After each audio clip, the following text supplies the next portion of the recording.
But we have one last one. On Corneo Khan, yes. The other Hmm big hit, similar to Entomb, the other big sort of popular song from Corneo Khan is Rosemary. I think it's very fitting that we finish off this album with this song. Even though it's not the last song on the album, I think it's probably the one I want to leave you remembering it on. This one is also 7 minutes, so it's a bit of a journey. Oh boy. Ah. Yeah.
There's no sound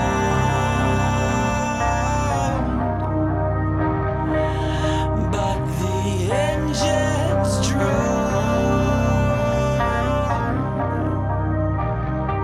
Our minds set free to roam.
you have it. Very interesting turn at the outro. Mm-hmm. Yeah, very, very, very interesting way to end that song. Because it's very different from the first sort of 5 minutes. It's like very, like you go through all that just intense rock, and then it's, yeah. It's like it's almost like Pink Floyd at the end. That's what that's what it sounds like to me. Anyway. It is, yeah. I'm shocked that isn't the last song on the album. It does sound, yeah, it does sound like a very conclusive song, doesn't it? Oh yeah. Your thoughts on Rosemary though, as a whole? It's exactly what I said before we started the first song, what I wanted. It's a mix, but it's way more in line with what White Pony was, rather than the previous songs we listened to.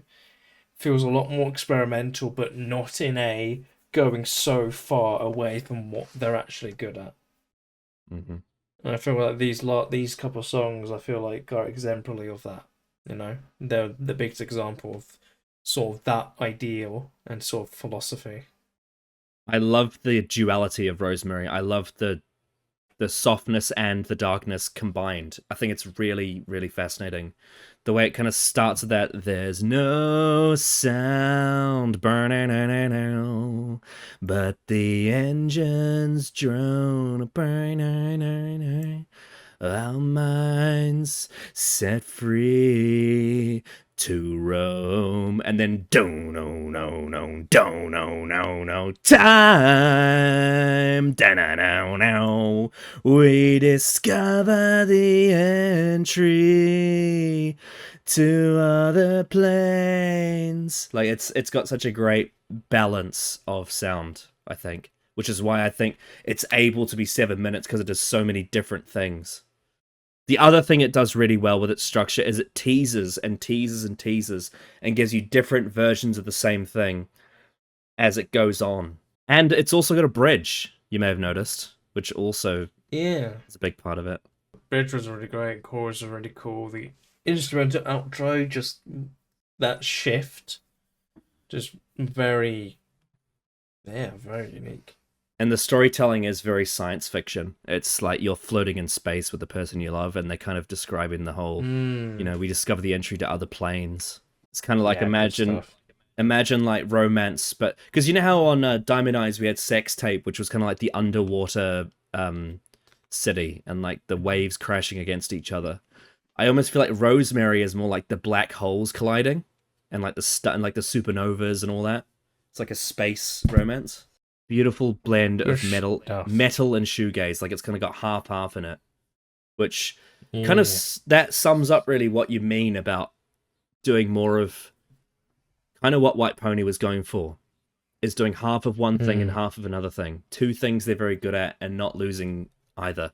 I love the sort of intensity in the guitars as well. The ding ding ding ding ding, like it's very well done. So yeah, your sort of like closing thoughts on Rosemary and like your thoughts on what you've heard of Koi no Yokan. Really, really good album. So many different varieties like it was before, but just feels like this very much is like very much of its time in terms of like how it had upgraded from before. Feels a lot more crisp and clean and just very just like feels like it took a very euphoric turn with this one. It's in a lot of songs. And that's what I felt from a lot of these couple of these songs from this album. Yeah, I think it's one of their most consistent albums. Very well thought out, very great sound. And sadly, as I foreshadowed before, 1 year after, the next year after Koi no Yokan, 2013, is when Chi Cheng passed away. Very frustrating for them for him to be in that car accident and then to be in a coma for that long, like over 4 years, is quite, I imagine, quite a painful thing to go through, because it's like it's been drawn out to the end. But you know, the moral of the story is wear your seatbelt. That's basically the moral of that. because what can happen to you if you don't is fucking devastating.